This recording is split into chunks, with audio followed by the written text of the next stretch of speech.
Hello, Taurus, and welcome to April. This is a reading for you if you are Taurus Sun or if you have Taurus in your rising sign. Be sure to check them both out. Taurus, this month of April is going to be incredible for everyone, specifically for you.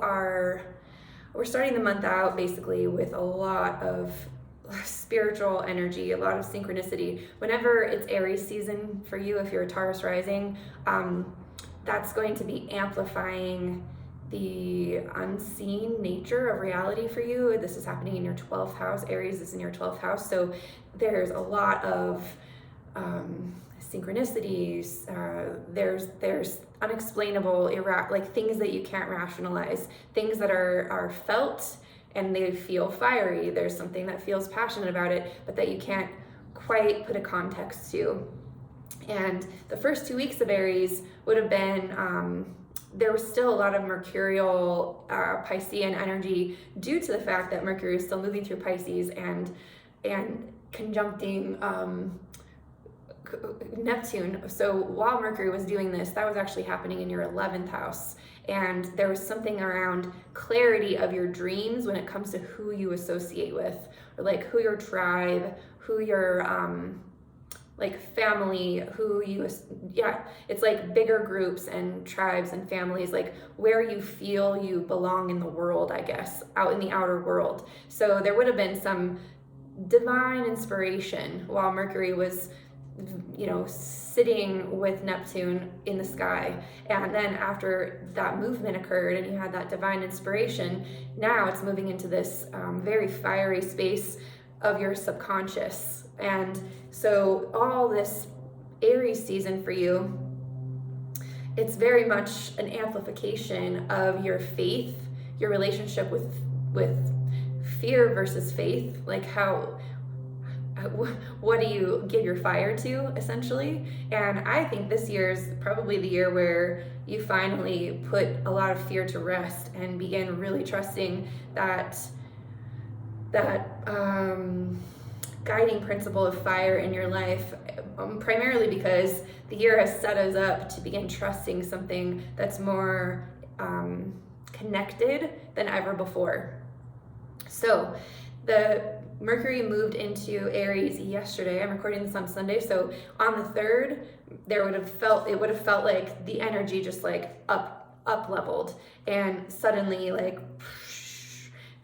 details, facts, like synchronicities, correspondences, all of this kind of like spiritual connective stuff would have been amplified starting yesterday. And Mercury will move through this space so fast, so it's coming to you like it'll feel like so much time is compacted into every single moment, and it's meant to. It's moving fast for everyone, but for you, this is showing up for you, only you, because if you're a Taurus rising, it's showing up in that space of spiritual epiphany. So really be mindful, be open to and receptive to all these things, and it's an important time to actually trust. The new moon on the 11th in Aries will be a seed that you plant regarding faith. There's a lot. I spoke a lot about this energy in my month ahead video for the collective, so be sure to watch that April month ahead video in order to like really grasp what this new moon essentially is about.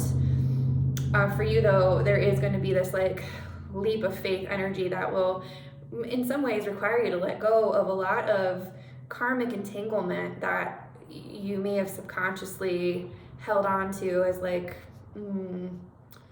the way it feels is like I don't know, not the word, I'm getting a bunch of words and I'm like, I don't know if that's right. It's like there could have been some like this relationship you would have had with karma that was like, ooh, there's something linked to this that, I don't know. But basically, part of the reason why I'm having a hard time verbalizing it is that's what's being scrubbed. Whenever anything goes through your 12th house, it's an opportunity to scrub clean all of the programs that you had accumulated over the course of the last cycle. And so you're getting a big thorough, the way that you scrub is through fire. You know, there's lots of seeds that aren't even capable of being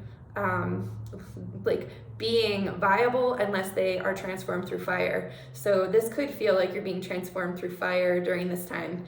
And the new moon could absolutely feel like the heat of the fire is just popping the viable seeds out of their seed beds that have laid dormant waiting for this fire to come through. So now all the viable seeds are popped out, and they will be nurtured in the next part of the cycle, which is between the 14th and the 19th, when Venus, the Sun, and Mars all move into Taurus.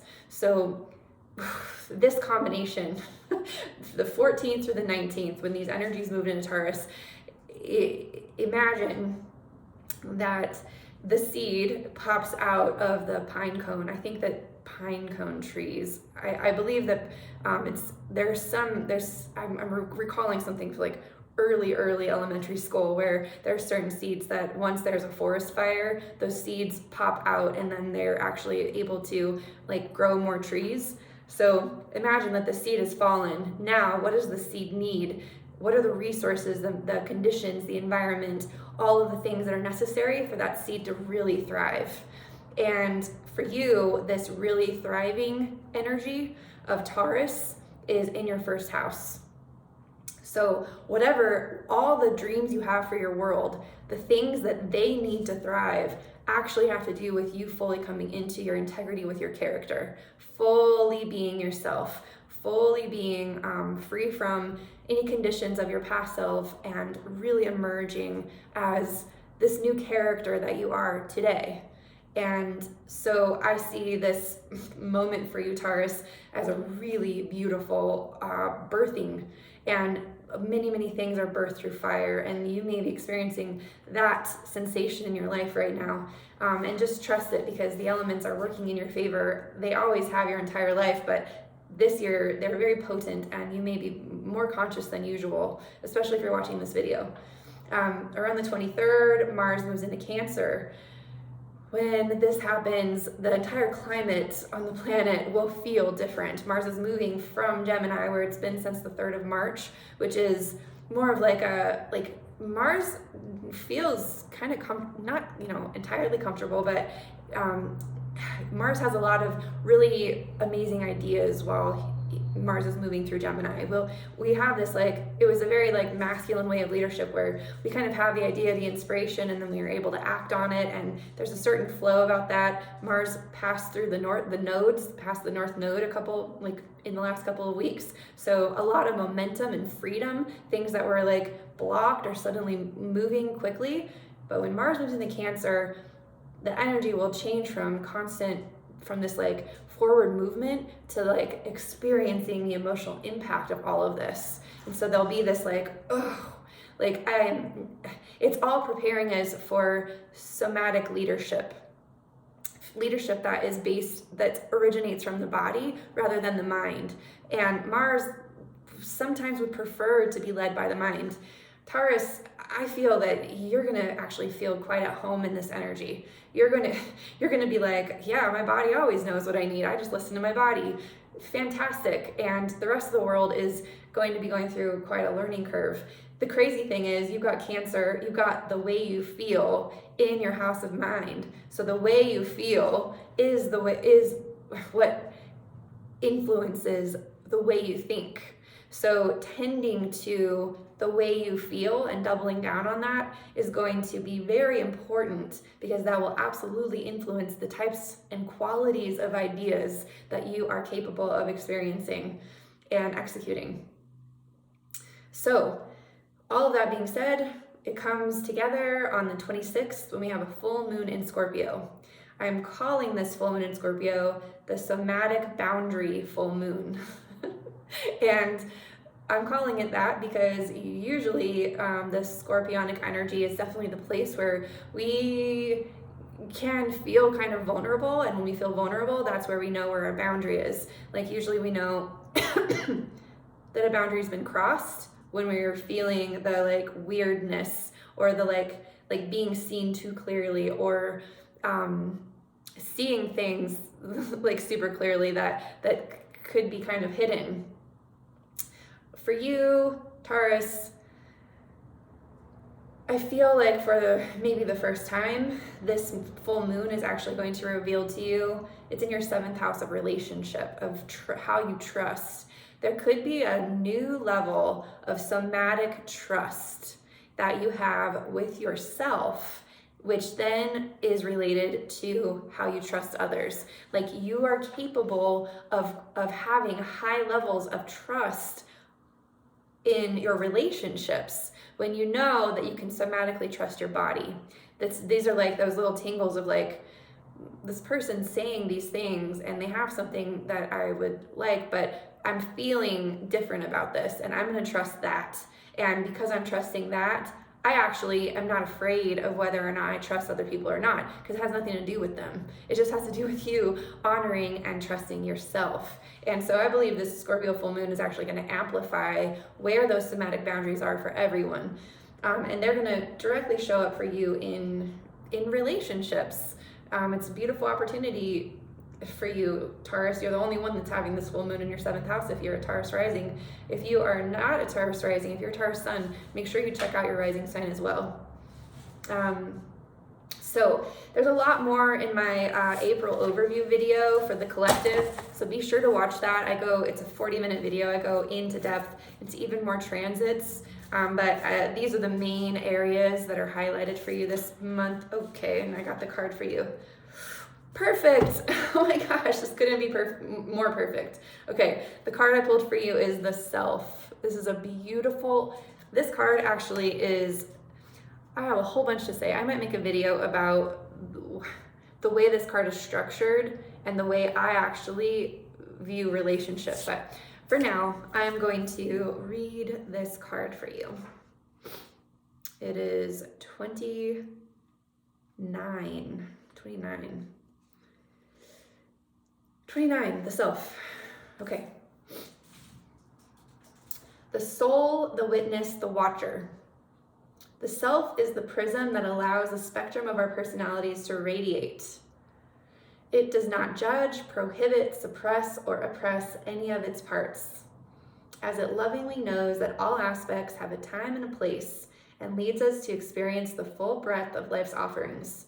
The Self is the central abiding container, the awareness of the infinite universe of possibilities. When this card appears, it's a call to step back into the witness consciousness, to observe yourself navigating the world.